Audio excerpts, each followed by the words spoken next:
అన్నవరంలో సత్యదేవునికి రథసేవ ఘనంగా జరిగింది. ఉదయం రథాన్ని తూర్పు రాజగోపురం ముందుకు తీసుకువచ్చారు. స్వామి అమ్మవార్ల ఉత్సవమూర్తులను రథంపై కొలువుదీర్చి పూజలు చేశారు. కొబ్బరికాయ కొట్టి రథసేవ ప్రారంభించారు.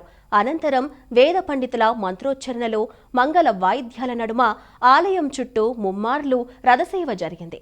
ఈ కార్యక్రమంలో భక్తులు పెద్ద సంఖ్యలో పాల్గొన్నారు.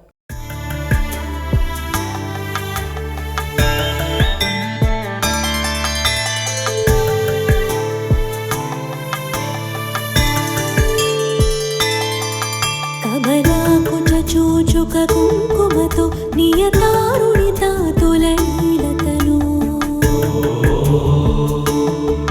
కమలాయతలోచన లోకపతి విజయీ భవ వెంకటశైలపతి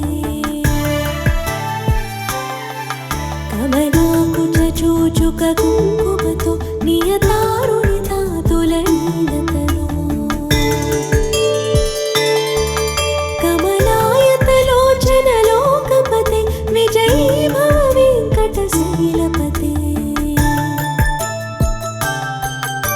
चतुर्मुख षण्मुख पंचमुखे प्रमुखाखिल दैवतमौलि